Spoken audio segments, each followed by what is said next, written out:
Hello, जय हिंद दोस्तों, नमस्कार।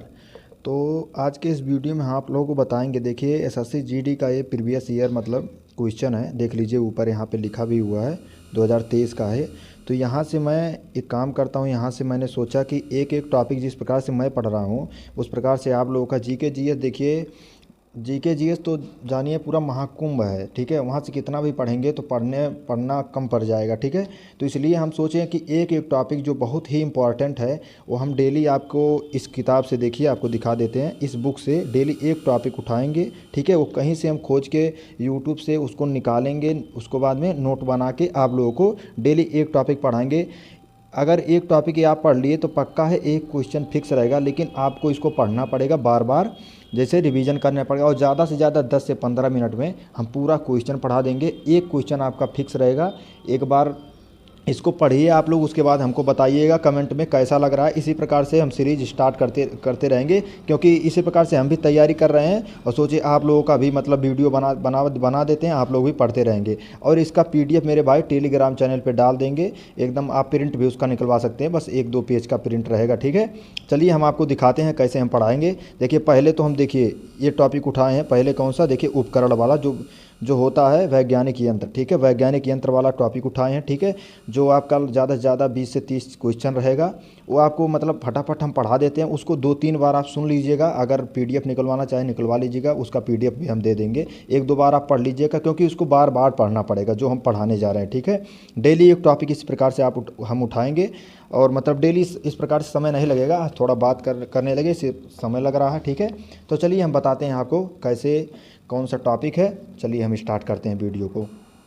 हाँ तो मेरे दोस्त, ये रहा आप लोगों का टॉपिक वैज्ञानिक यंत्र, ठीक है। आप ध्यान से इसको सुनिएगा, हम धीरे धीरे उसे पढ़ाते हुए चल रहे हैं, सिर्फ ध्यान से उसको सुनिएगा। आपको नोट करने की ज़रूरत नहीं है। इसका पीडीएफ हम टेलीग्राम पे डाल देंगे, आप लोग देख लीजिएगा। बस शुरू से लेकर लास्ट तक देखिएगा। ये हमारा पहला वीडियो है दोस्त, अगर थोड़ा सा गलती हो जाता है उसके लिए माफ़ करिएगा, लेकिन इसी प्रकार से हम डेली वीडियो बनाते रहेंगे, ठीक है। तो चलिए बताते हैं आपको। देखिए, दूध की शुद्धता मापने के लिए किस यंत्र का उपयोग किया जाता है? लैक्टोमीटर का, ठीक है। लैक्टोमीटर का उपयोग किया जाता है दूध की शुद्धता मापने के लिए। इसलिए इसको हम वो क्या बोलते हैं, मतलब वो हाईलाइट इसको कर दिए हैं हम, ठीक है। तो उसको ध्यान से आप लोग देखिएगा। रेडियो तरंगों द्वारा वस्तुओं की स्थिति ज्ञात करने में रडार का उपयोग किया जाता है। भूकंप की तीव्रता मापने में सिस्मोग्राफ का उपयोग किया जाता है। उच्च ताप मापने के लिए, जो कि 1500 डिग्री सेल्सियस से प्लस रहे, उसमें पायरोमीटर का उपयोग किया जाता है, ठीक है, मापने के लिए, उच्च ताप मापने के लिए। स्वर्ण की शुद्धता मापने के लिए कैरेटोमीटर का उपयोग किया जाता है। कैरेट मीटर होता है, उसके स्वर्ण की शुद्धता मापने के लिए इसका उपयोग किया जाता है। हृदय की ध्वनि सुनने के लिए स्टेथोस्कोप का उपयोग किया जाता है, ठीक है।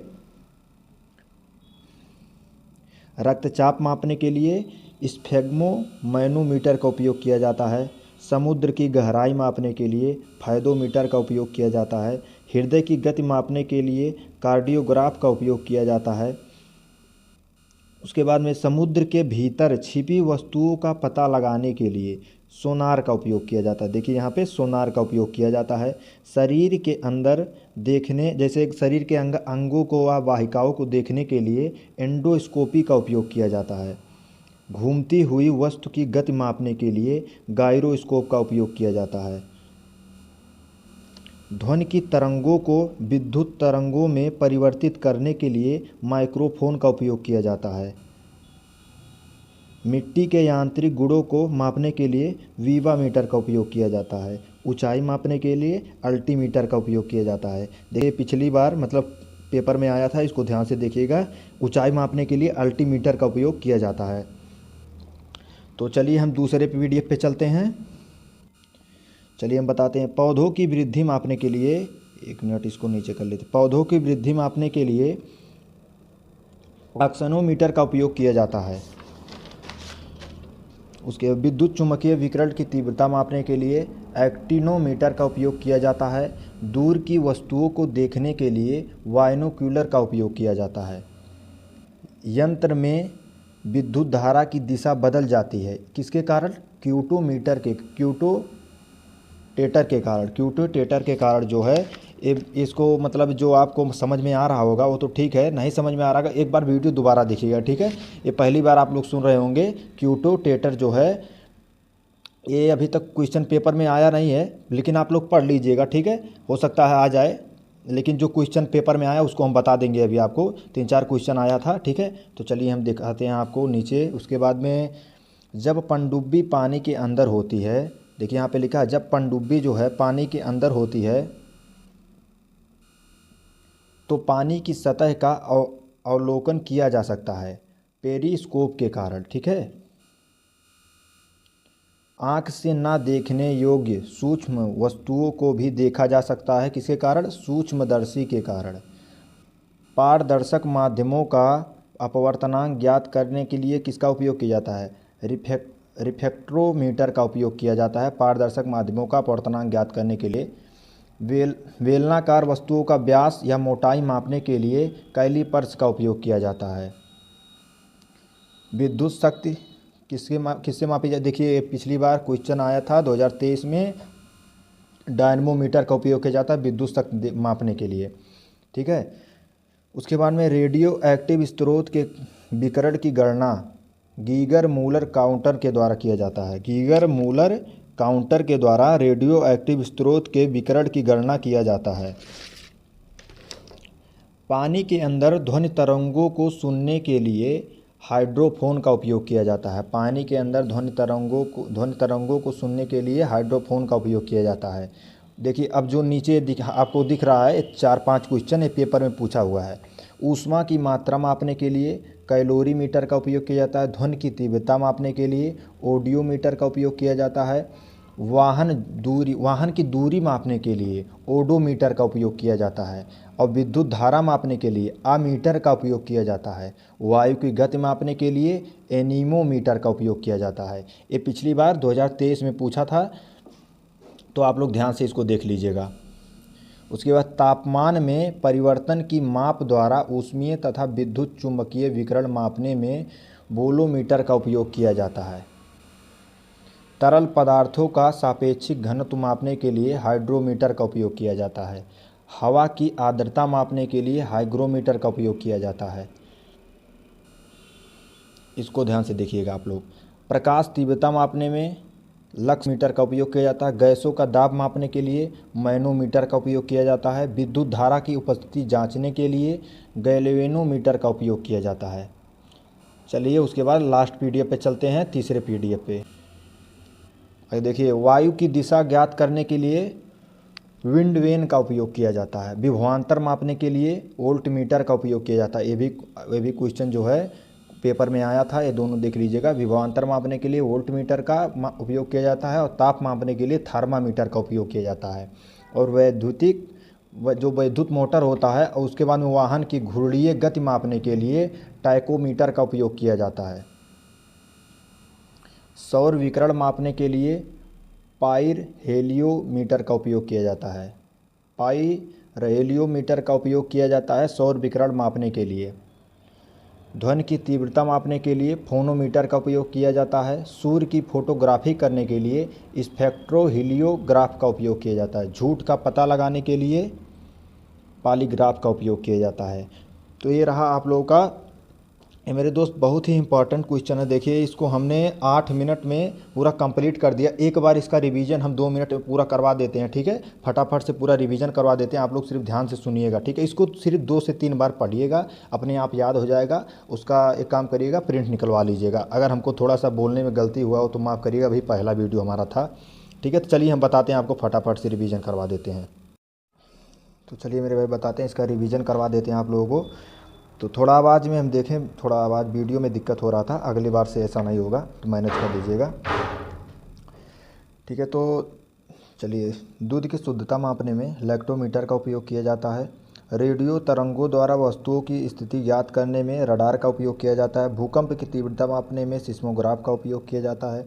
उच्च ताप मापने के लिए पायरोमीटर का उपयोग किया जाता है। स्वर्ण की शुद्धता मापने के लिए कैरेट मीटर का उपयोग किया जाता है। हृदय की ध्वनि सुनने के लिए स्टेथोस्कोप का उपयोग किया जाता है। रक्तचाप मापने के लिए स्फेग्मोमैनोमीटर का उपयोग किया जाता है। समुद्र की गहराई मापने के लिए फायदोमीटर का उपयोग किया जाता है। हृदय की गति मापने के लिए कार्डियोग्राफ का उपयोग किया जाता है। समुद्र के भीतरी छिपी वस्तुओं का पता लगाने के लिए सोनार का उपयोग किया जाता है। शरीर के अंदर देखने के लिए, जैसे अंगों को, वाहिकाओं को देखने के लिए एंडोस्कोपी का उपयोग किया जाता है। घूमती हुई वस्तु का गति मापने के लिए गायरोस्कोप का उपयोग किया जाता है। ध्वनि की तरंगों को विद्युत तरंगों में परिवर्तित करने के लिए माइक्रोफोन का उपयोग किया जाता है। मिट्टी के यांत्रिक गुणों को मापने में वीवामीटर का उपयोग किया जाता है। ऊंचाई मापने के लिए अल्टीमीटर का उपयोग किया जाता है। पौधों की वृद्धि मापने में एक्सेनोमीटर का उपयोग किया जाता है। विद्युत चुम्बकीय विकिरण की तीव्रता मापने के लिए एक्टिनोमीटर का उपयोग किया जाता है। दूर की वस्तुओं को देखने के लिए बाइनोक्यूलर का उपयोग किया जाता है। यंत्र में विद्युत धारा की दिशा को बदलने के लिए क्यूटोटेटर का उपयोग किया जाता है। ठीक है। जब पनडुब्बी पानी के अंदर होती है तो पानी की सतह पर अवलोकन किया जा सकता है पेरिस्कोप के द्वारा।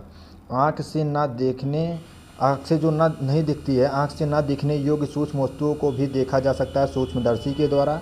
पारदर्शक माध्यमों का अपवर्तनांक ज्ञात किया जाता है रिफ्रैक्टोमीटर के द्वारा।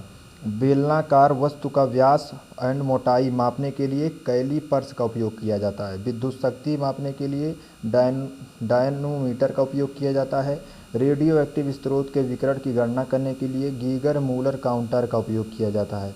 पानी के अंदर ध्वनि तरंगों को सुनने के लिए हाइड्रोफोन का उपयोग किया जाता है। ऊष्मा की गति मापने के लिए कैलोरीमीटर का उपयोग किया जाता है। ध्वनि की तीव्रता मापने के लिए ऑडियोमीटर का उपयोग किया जाता है। वाहन की दूरी मापने के लिए ओडोमीटर का उपयोग किया जाता है। विद्युत धारा मापने के लिए अमीटर का उपयोग किया जाता है। वायु की गति मापने के लिए अनीमोमीटर का उपयोग किया जाता है। तापमान में परिवर्तन की माप द्वारा ऊष्मीय तथा विद्युत चुम्बकीय विकिरण मापने में बोलोमीटर का उपयोग किया जाता है। तरल पदार्थ का सापेक्षिक घनत्व मापने में हाइड्रोमीटर का उपयोग किया जाता है और हवा की आर्द्रता मापने में हाइग्रोमीटर का उपयोग किया जाता है। दोनों सेम है, ध्यान से पढ़िएगा। प्रकाश तीव्रता मापने में लक्स मीटर का उपयोग किया जाता है। गैसों का दाब मापने के लिए मैनोमीटर का उपयोग किया जाता है। विद्युत धारा की उपस्थिति जांचने में गैल्वेनोमीटर का उपयोग किया जाता है। वायु की दिशा ज्ञात करने के लिए विंड वेन का उपयोग किया जाता है। विभवांतर मापने में वोल्टमीटर का उपयोग किया जाता है। ताप मापने में थर्मामीटर का उपयोग किया जाता है। वैद्युत मोटर वाहन की घूर्णीय गति मापने में टैकोमीटर का उपयोग किया जाता है।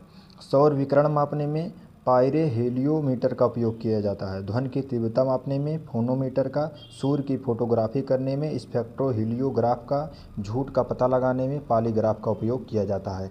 तो चलिए फिर मिलते हैं अगले वीडियो मेरे भाई। थोड़ा सा वीडियो में मतलब आवाज़ का थोड़ा दिक्कत हुआ, आगे से ऐसा कुछ नहीं होगा। ठीक है, तो पूरा वीडियो शुरू से लेकर लास्ट तक देखिएगा, 1-2 बार देखिएगा। इसका PDF टेलीग्राम पे डाल देंगे, आप लोग वहाँ से उसको निकलवा लीजिएगा। ठीक है, मिलते हैं अगले वीडियो में। जय हिंद मेरे दोस्त।